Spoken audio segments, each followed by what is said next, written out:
কুশিনগরের দিকে রওনা হচ্ছি। সারনাথ থেকে কুশিনগর এবং কুশিনগর থেকে আমরা বৈশালী এই তীর্থস্থানগুলো দর্শন করব। বোধগয়া থেকে কিভাবে কম খরচে সারনাথ কুশিনারা উত্তরপ্রদেশ আসা যায় তা নিয়ে একটু বলি।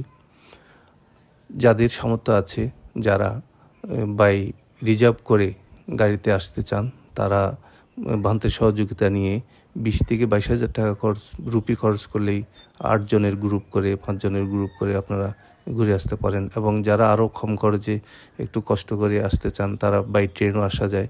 বাই ট্রেনে গয়া রেল স্টেশন থেকে সারনাথ স্টেশন, সারনাথ থেকে ছোট ছোট গাড়ি আছে, ওই গাড়ি করে আপনারা একেবারে সারনাথ মূল গন্ধকুটিরে চলে আসতে পারবেন। ঠিক সেই রকম সারনাথ রেল স্টেশন থেকেই কুশিনারা রেল স্টেশন পর্যন্ত বাই ট্রেন আছে।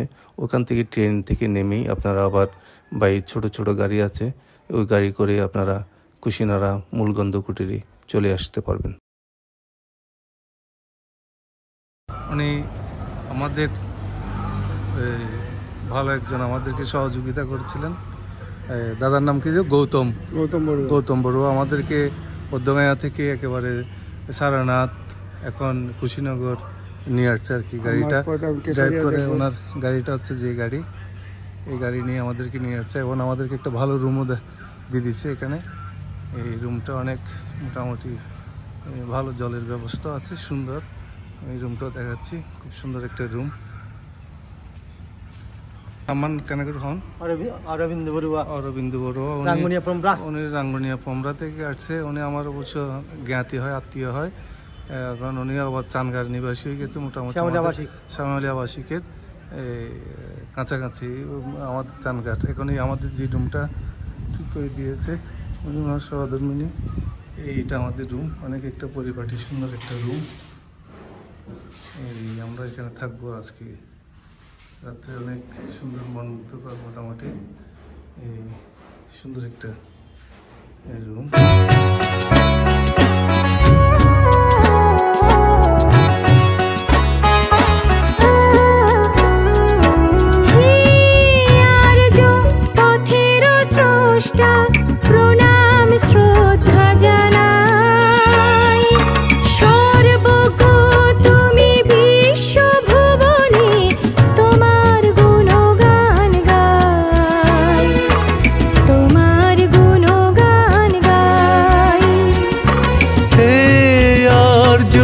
পথের স্রষ্টা প্রণাম শ্রদ্ধা জানাই, সর্বগো তুমি বিশ্বভুবনে তোমার গুণগান গাই, তোমার গুণগান গাই।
প্রজ্ঞা বীর্য সাধনা দিয়ে দশ সংযোগ ছাই, প্রজ্ঞা বীর্য সাধনা দিয়ে দশ সংযোগ ছাই, পুনর্জন্ম দুঃখ দেবার আর তো কেউ নাই,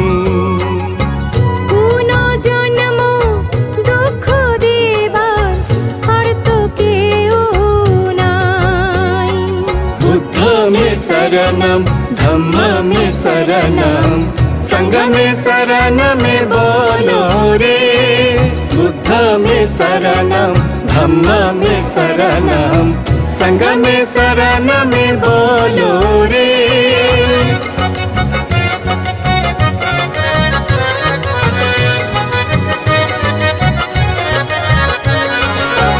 ধন্য ধন্য সকল প্রাণী তোমার মহিমায়, ধন্য ধন্য সকল প্রাণী তোমার মহিমায়। দুঃখ মুক্তির পথ দেখালে চিরঋণী সবাই, দুঃখ মুক্তির পথ দেখালে চিরঋণী সবাই। বুদ্ধ বল বুদ্ধ বল, ধর্ম বল ধর্ম বল, সংঘ বল সংঘ বল, বলো বলো সবাই মিলে বুদ্ধ বল বুদ্ধ বল, ধর্ম বল ধর্ম বল, বুদ্ধ বল বুদ্ধ বল, ধর্ম বল ধর্ম বল, সংঘ বল সংঘ বল। তথাগত আনন্দকে বলিলেন, আনন্দ চলো আমরা হিরণ্যবতী নদীর তীরে কুশীনগরের মল্লধেরে শালতরুকুঞ্জে যাই। সে স্থানে আসিয়া তথাগত আনন্দকে বলিলেন, আনন্দ আমি ক্লান্ত, তুমি ওখানে উত্তর দিকে শির রাখিয়া আমার শয্যা রচনা করো, আমি শয়ন করিব। শয্যা রচনা হইবার পর তথাগত উত্তর দিকে শির রাখিয়া বাম পার্শ্বে শরীর কাত করিয়া রাখিয়া শয়ন করিলেন। তাহার দক্ষিণ চরণ বাম চরণ উপরে ন্যস্ত করিলেন। তখন তিনি ধ্যানস্থ হইয়া পরম সত্য চিন্তা করিতে লাগিলেন। সেই ঋতুতে সমস্ত শাল বৃক্ষ শ্বেত পুষ্পে ও সুগন্ধে অপূর্ব শোভা সৃষ্টি করিয়া বিরাজ করিতেছে। তখন তথাগত ধীরে ধীরে আনন্দকে বহু নীতি উপদেশ বাক্য বলিতে লাগিলেন। তাহার মধ্যে প্রধান, হে আনন্দ, জম্বুদ্বীপে 4টি পুণ্যস্থান আমার অনুরাগী ও ভক্তগণ অতি শ্রদ্ধার সহিত দর্শন করিবে। প্রথমে ভক্তগণ তথাগত যে স্থানে জন্মস্থান করিয়াছিল লুম্বিনী, তাহা দর্শন করিবে। তারপর আনন্দ ভক্তগণ যেখানে গিয়া শ্রদ্ধার সহিত বলিতে পারিবে যে এই স্থানে তথাগত পরম রথন বুদ্ধত্ব প্রাপ্ত হইয়াছিলেন, সেই পরম পুণ্যস্থান বুদ্ধগয়া দর্শন করিবেন। তারপর অনুরাগীগণ যে স্থানে তথাগত ধর্মচক্র প্রবর্তন করিয়াছিলেন সারনাথ, তাহা দর্শন করিয়া ধন্য হইবেন। অবশেষে আনন্দ যেখানে তথাগত শেষ নিঃশ্বাস ত্যাগ করিয়া মহাপরিনির্বাণ লাভ করিয়াছিলেন কুশীনগর, সে স্থান দর্শন করিয়া পুণ্য অর্জন করিবেন। চিতার উপর রাখিবার নিমিত্ত যখন উত্তোলন করিতে যান, তখন সেই দেহ এত অধিক ভারী বোধ হয় যে 8 জন মূল্যবীর সর্বশক্তি প্রয়োগ করিয়াও সেই শবদার তুলিতে সক্ষম হইলেন না। সমবেত নরনারী এই ঘটনার অতিশয় বিস্মিত হন এবং ইহার কারণ অনুসন্ধানের জন্য অনিরুদ্ধর নিকট গমন করেন। অনিরুদ্ধ যোগ বলে জানিলেন, বুদ্ধর প্রধান শিষ্য মহাকাশ্যপ বুদ্ধের নশ্বর দেহের প্রতি শ্রদ্ধাঞ্জলি প্রদানের জন্য আসিতেছে। তাহার আগমন না হইলে তথাগত দেহ ভস্মীভূত করা উচিত হইবে না, ইহাই দেবতার ইচ্ছা। বাস্তবিক কাশ্যপ সেই সময়ে পাবা হইতে কুশীনগরে অভিমুখে যাত্রা করিয়াছিলেন। মহাকাশ্যপ কুশীনগরে আগমন করিয়াই বুদ্ধের প্রাণহীন দেহ 3 বার প্রদক্ষিণ করেন। পরে ভক্তিবরে বুদ্ধের চরণ তিনি বন্দনা করিলেন। তৎপর মুহূর্তেই চিতা প্রজ্বলিত হইয়া উঠিল। অনিরুদ্ধই বুদ্ধের অন্ত্যেষ্টিক্রিয়ার পৌরোহিত্য করিয়াছিলেন। অনিরুদ্ধের প্রতি শ্রদ্ধা দেখাবার জন্য সেই পবিত্র স্থানের নাম অনিদ্রগ্রাম নামে খ্যাত হইয়াছে। কুশীনরা বুদ্ধের সেই পরিনির্বাণ শয্যা দেখে গেট থেকে বের হতে দেখলাম এক ছোট্ট মেয়ে খুব মনের আবেগে গান গেয়ে তার জীবিকা নির্বাহ করতেছে। তার সাথে একটু সময় দিলাম।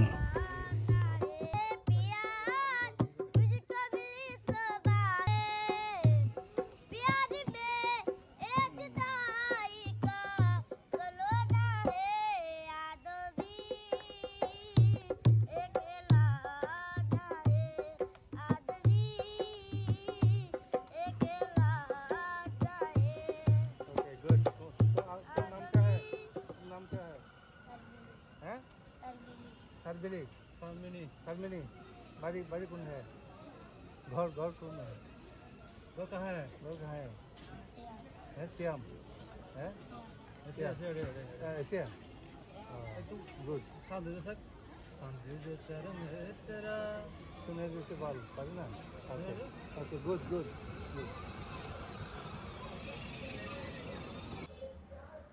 বর্তমানে কুশীনগর দেখিলে দর্শকের চিত্তে পুলক সঞ্চার হয়। ২৫০০ বছরের গৌরবময় দিনের কথা মনে পড়ে। করুণাময় বুদ্ধমূর্তি চক্ষের উপর ভাসিয়া ওঠে। স্বাধীন ভারতের ঐশ্বর্য স্মরণে প্রাণ আনন্দে নৃত্য করে। কবির ভাষায় গাহিতে ইচ্ছে করে, আমায় ক্ষম হে ক্ষম, নম হে নম তোমারি শরী, হে নিরুপম নৃত্য রসে চিত্ত মম উছল হয়ে বাজে। আমার সকল দেহের আকুল রবে, মন্ত্রহারা তোমার স্তবে। ডাহিনে বামে ছন্দ নামে নবজনমের মাঝে। যেতে যেতে বন্ধন মোর ভঙ্গিতে ঠিক মেন রাস্তার পাশে সঙ্গীতে বিরাজে থেকে কাকুঠা নদীটি বয়ে গেছে। এই সেই নদী, যে নদীতে তথাগত ভগবান বুদ্ধ নেমে স্নান করেছিলেন, পানি পান করেছিলেন এবং জল থেকে বের হয়ে এসে আমবাগানে অনেকক্ষণ বিশ্রাম করেছিলেন। সেই বুদ্ধ যেখানে বিশ্রাম করেছিলেন সেখানে বুদ্ধের সাথে ছিলেন শ্রদ্ধেয় চন্দুকার। চন্দুকারকে বলেছিলেন, চন্দুক, দয়া করে আমার পোশাকটি 4টি চণ্ডুকায় ভাঁজ করে দিন। চণ্ডুকা ভাঁজ করে দিল, ভাঁজ করে মাটিতে শুয়ে দিল। বুদ্ধ বললেন, আমি ক্লান্ত হয়ে পড়েছি, আমি কিছুক্ষণ বিশ্রাম নেব চন্দুক।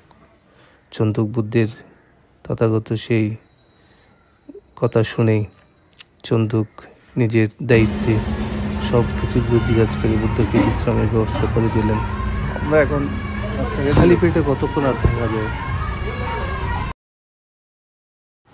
খাওয়ার জন্য একেবারেই হোটেলের দিকে আমরা ছুটে যাচ্ছি আমাদের টিমটা, এবং খুব সকালেই ভোরে, শীতের ভোরে খুব গরম গরম আমরা তাদের একটা ঐতিহ্যবাহী খাওয়ার জন্য বসে গেছি। আবার এখানে বাংলাদেশের মতো না, খাবারগুলো ওরা অর্ডার নিয়ে তারপর রেডি করেই দেয়। আর আমাদের বাংলাদেশে হয়তো দেখা যায় যে খাবারগুলো রেডি থাকে, আমরা গিয়ে অর্ডার দেওয়ার সাথে সাথে খাই। ওখানে হচ্ছে যে অর্ডার দেওয়ার সাথে সাথে কোনো খাওয়া জুটবে না। খাওয়া খেতে হলে আপনার অর্ডার দিতে হবে, ওখানে রিল্যাক্সেবল বসতে হবে, গল্প সল্প করতে হবে, তখন খাওয়া রেডি করবে। রেডি করার পরে রান্না হতে টেনে দিবে। তাড়াতাড়ি পৌঁছে গেলাম কেশরিয়াতে। কেশরিয়ার অভিমুখেই দেখলাম আই লাভ বুদ্ধা, অনেক বড় একটা ডিজিটাল সাইনবোর্ড দিয়েছে তারা, I love Buddha, Buddha gate. কেশরিয়াতে বর্তমানে আমরা কোনো টিকিট ছাড়াই ঢুকে গেলাম। হয়তো দেখা যাবে আগামী 5 বছর, 7 বছর, 2 বছর পরে আসলে এখানেও টিকিট করে ঢুকতে হবে, যেভাবে ঢুকেছিলাম অন্যান্য তীর্থস্থানগুলোতে। এখানে যেতে যেতে বলি, বর্তমান মোদী সরকার বুদ্ধিজম ঐতিহ্যগুলো নিয়ে প্রচুরভাবে ডেভেলপ করতেছে। বিগত 4-5 বছর আগেও দেখেছি, আমি এসেছিলাম তখন, কিন্তু কিছু কিছু তীর্থস্থান পরিদর্শন করার আমার সুযোগ হয়েছিল। তখন এত সুন্দর, এত মনোরমভাবে তারা প্রস্তুত করে নাই। এখন বিদেশির ভাট সহ্য করতেও পারছে না, তাদের টাকা পয়সা তো প্রচুর পাচ্ছে এবং দান দক্ষিণা দিচ্ছে, সেগুলো মোদী সরকার যথার্থভাবে তার নিজস্ব ফান্ড থেকে, ইন্ডিয়ান গভর্নমেন্টের ফান্ড থেকেও টাকা পয়সা দিয়ে বৌদ্ধ তীর্থস্থানগুলোকে সুন্দরভাবে, মনোরমভাবে সুসজ্জিত করতেছে। করতে করতে আমরা একেবারে কিশলয়ের অনেক বড় স্তূপের মধ্যেই চলে আসলাম। এই বৌদ্ধ নিদর্শনগুলো দেখা দুর্লভ। বুদ্ধ বারবার আনন্দকে বলে গিয়েছিলেন। ভগবান বুদ্ধ তার শেষ যাত্রায় কেশরিয়ায় স্মরণীয় উচ্চতায় কাটিয়েছিলেন। এখানে তিনি চাঞ্চল্যকর ঘোষণা করেছিলেন, যা পরবর্তীতে বৌদ্ধ জাতক গল্পে লিপিবদ্ধ হয়। এখানে কেশরিয়ায় বুদ্ধ বলেছেন যে তার পূর্বজন্মে তিনি চক্রবর্তী রাজা হিসেবে রাজত্ব করেছিলেন। বুদ্ধ লিচ্ছবিশকে ভিক্ষার বাটি দেওয়ার পরে বৈশালীতে ফিরে যেতে বলেছিলেন। এএসআই দ্বারা কেশরিয়া স্তূপের সাম্প্রতিক খনন পাটনা সার্কেল বৌদ্ধ ইতিহাসের উপর আলোকপাত করে। খনন স্তূপের চারপাশে প্রদক্ষিণা পথ সহসোপানগুলি প্রকাশ করে। ভূমি স্পর্শ মুদ্রা এবং অন্যান্য বসার প্রতিচ্ছবিতে ভগবান বুদ্ধের মূর্তিগুলির একটি সংখ্যা হল গুরুত্বপূর্ণ অনুসন্ধান। এই পরিসংখ্যান প্রতিটি স্তর মাটি এবং নুড়ি তৈরি করা হয়। মাটির প্রদীপ, সুসজ্জিত ইট এবং অন্যান্য মৃৎপাত্র আকর্ষণের আরেকটি বিন্দু। বৌদ্ধ ভাণ্ডারটি তার পূর্ণ গৌরব প্রকাশ করেছে বিশ্বের ভক্ত এবং জনসাধারণের সমানভাবে আনন্দের জন্য। প্রত্নতাত্ত্বিকরা বিশ্বাস করেন যে কেশরিয়ার স্তূপটি রাজা বেনকা দেওরা নামে পরিচিত। বুদ্ধ নির্বাণ লাভের আগে বৈশালীর লিচ্ছবিশ দ্বারা নির্মিত হয়েছিল। এটি বৌদ্ধ রুটের বৃহত্তম সাইট। চীনা তীর্থযাত্রী হিউয়েন সাং 7ম শতাব্দীতে তার ডায়েরি অনুসারে স্তূপের এই স্থানটি পরিদর্শন করেছিলেন।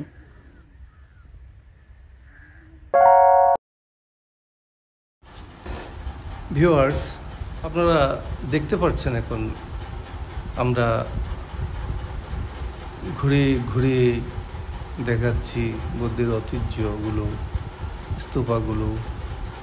এখানে যারা দায়িত্বরত ব্যক্তিরা আছেন তাদের সাথে আলাপচারিতা করেই বুঝতে পারলাম এইটার ধ্বংসের একমাত্র মূল হোতা ছিলেন সম্রাট বাবর। সম্রাট বাবর এই ঐতিহ্যগুলি নাকি ধূলিসাৎ করেছিল। একটা বৌদ্ধ মূর্তি আছে ভাঙা, ওটাও নাকি সম্রাট বাবরের নিজ হাতে বৌদ্ধ মূর্তিটাকে ধ্বংস করেছিল। এগুলো দেখেই মনটা অনেক কেঁদে উঠেছিল। এই বৌদ্ধ নিদর্শনগুলো হয়তো তারা ইট বালি পাথরের স্তূপাগুলোকে নষ্ট করছে, মানুষের হৃদয় থেকে তারা কিছু নষ্ট করতে পারেনি। আজকেই সমগ্র বিশ্বের বুদ্ধ যারা ভালোবাসে, বুদ্ধকে যারা ভালোবাসে আর বুদ্ধকে যারা ভালো নাই বাসে, তারাও এসে অনুতপ্ত এই কেশরিয়াতে। বিস্তৃত এলাকা, অনেক বড় জায়গা দখল করে আছে এখনো। এর 4 ডবল জায়গা ছিল যখন বুদ্ধ তথাগত এখানে এসেই সময় কাটাতেন। এই ঐতিহ্যগুলো দেখার জন্য বুদ্ধই বলে গিয়েছিলেন, আমাদেরকে আনন্দ আমার চারিপূর্ণ স্থান যারা দর্শন করবেন তারা অনেক পুণ্যবান হবে চার করেছিলেন। ঘটনাটি স্মরণ করার জন্য সম্রাট অশোক খ্রিস্টপূর্ব 3য় শতাব্দীতে এখানে তার একটি বিখ্যাত সিংহস্তম্ভ স্থাপন করেছিলেন। বুদ্ধের মহাপরিনির্বাণের 100 বছর পর বৈশালী 2য় মহান বুদ্ধ পরিষদের আয়োজন করেছিলেন। এই ঘটনার স্মরণে 2টি স্তূপ নির্মাণ করা হয়। জৈন ধর্মের উৎপত্তি বৈশালীতে, কারণ 527 খ্রিস্টাব্দ পূর্বে ভগবান মহাবীর শহরে উপকণ্ঠে জন্মগ্রহণ করেছিলেন এবং তিনি 22 বছর বয়স পর্যন্ত বৈশালীতে বসবাস করেছিলেন। বৈশালী তখন দুবার আশীর্বাদপ্রাপ্ত এবং বৌদ্ধ এবং উভয় ধর্মের জন্য একটি গুরুত্বপূর্ণ তীর্থস্থান হিসাবে রয়ে গেছে। জৈনরা অতীতের জন্য ইতিহাসবিদেরও আকৃষ্ট করেছেন। বৈশালীর উপকণ্ঠে বিশাল দ্বিতল বৌদ্ধ বিহারটি দাঁড়িয়ে আছে। এখানে বুদ্ধ প্রায় বক্তৃতা করতেন। তিনি এখানে প্রতিষ্ঠিত পবিত্র আদেশে মহিলাদের স্বীকার করে তাদের আধ্যাত্মিক অধিকার প্রসারিত করেছিলেন। কিংবদন্তি আছে যে তার এক সফরে বেশ কয়েকটি বানর তার আরামদায়ক থাকার জন্য একটি ট্যাঙ্ক কুঁড়ে তাকে 1 বাটি মধু দিয়েছিলেন। এটি বুদ্ধের কিংবদন্তিগুলির মধ্যে একটি মহান ঘটনা হিসাবে বিবেচিত হয়, যিনি তার নির্বাণের নিকটবর্তী ঘোষণা করেছিলেন এবং এখানেই তার শেষ উপদেশ প্রচার করেছিলেন।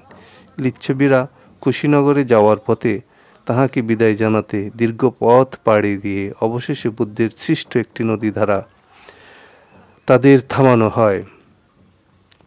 তিনি আবার তার অনেক প্রিয় শহরের একটি শেষ থাকার জন্য বিরতি। বৈশালীর ধার্মিকরা হিসাবে তিনি ইতিমধ্যে তার ভিক্ষার বাটি দিয়েছিলেন, যা দীর্ঘকাল এখানেই ছিল।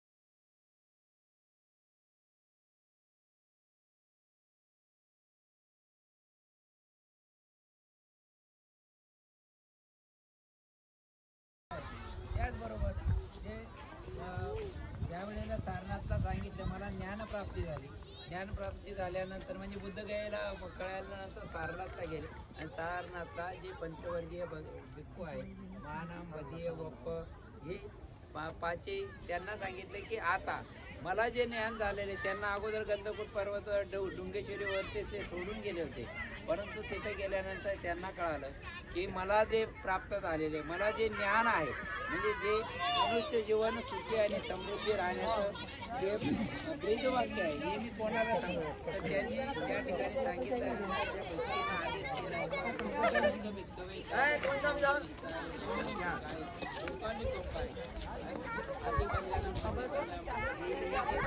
याच्यामध्ये हे जात आहे, तर त्या पद्धतीने म्हणजे चारही दिशेला जा, तुमचं काम काय आहे, इथं बसून राहायचं नाही, भाकर दिलं खायचं नाही, तर चारही दिशेनं हा तुम्हाला जे काही सांगितलं आहे तर हा धर्म लोकांना सांगा. त्यामुळे या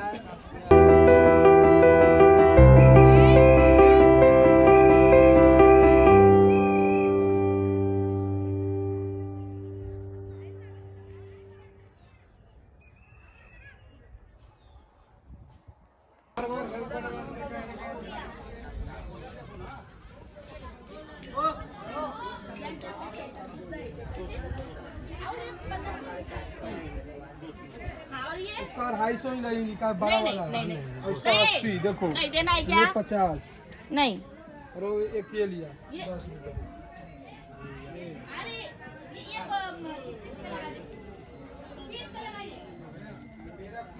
শরীরের বসত বিটা এই পুকুরের নিচে নাকি শিবলি মাস্টারের বাড়িটা ছিল, এই পুকুরের মাঝখানে আর কি খনন করে ফেলছে।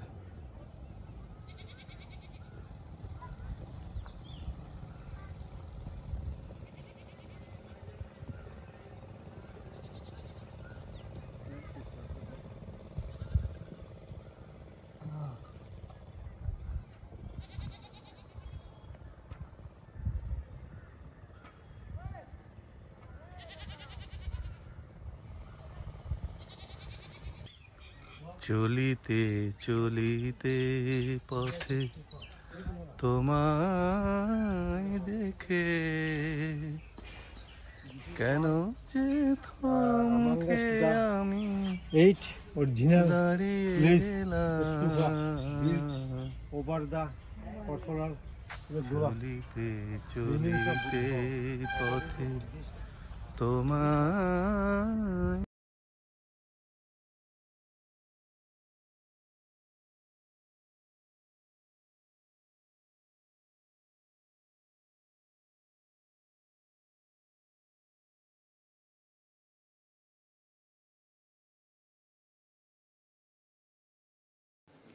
চলিতে চলিতে আমরা বৈশালীতে পৌঁছে গেলাম।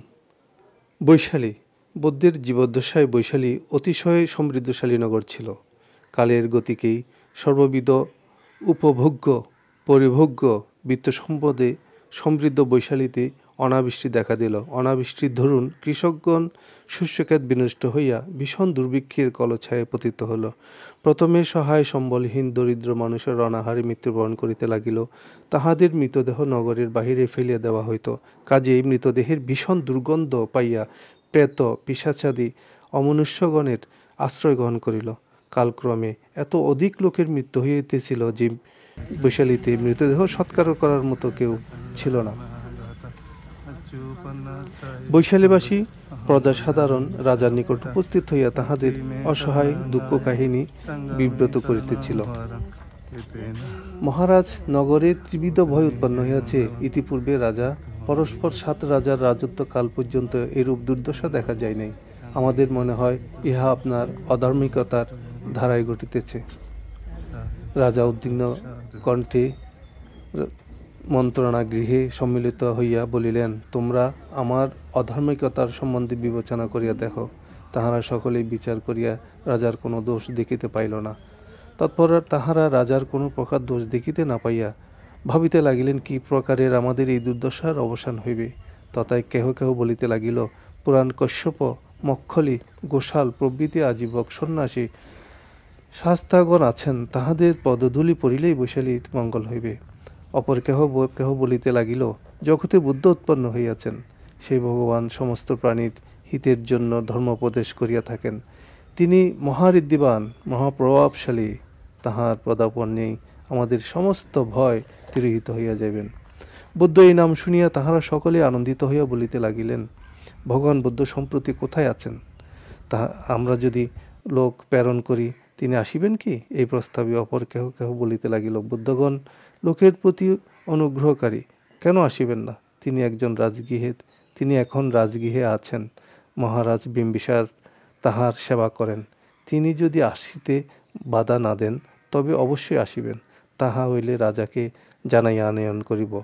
এই ভাবিয়া তাহারা দুজন লিচ্ছিবি কুমারকেই সৈন্যবাহিনী সহ প্রভৃত উপঢৌকন দিয়া রাজা বিম্বিসারের নিকট পাঠাইল এবং বলিল, রাজা বিম্বিসারকে বলিয়া ভগবানকে লইয়া আসো।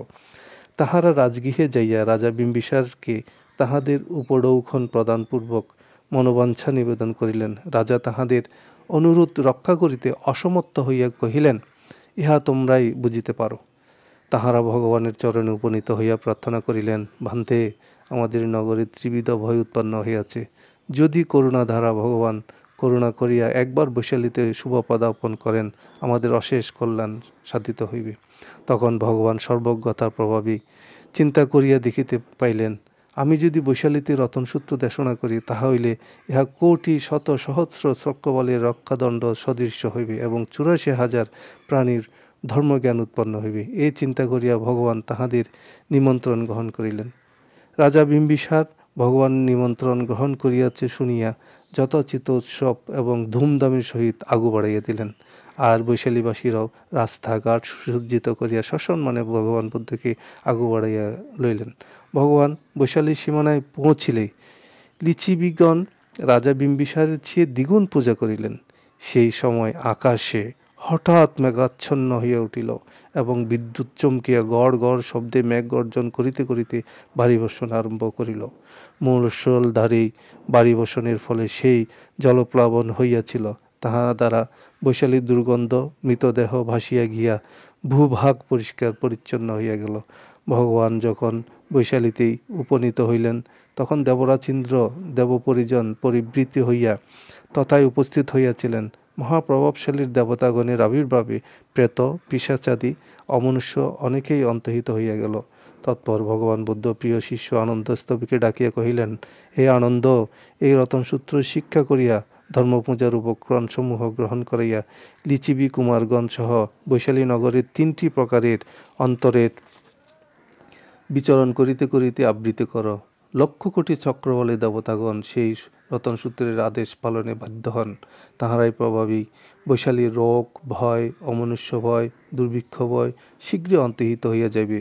স্থবির আনন্দ ভগবানের আদেশ পরিত্রাণ পাঠ করিতে করিতে ভগবানের ব্যবহৃত পাত্র জল লইয়া ছিটাইয়াছিলেন। তখন বৈশালীবাসী অতি মহাসুখে দিনযাপন আরম্ভ করিলেন।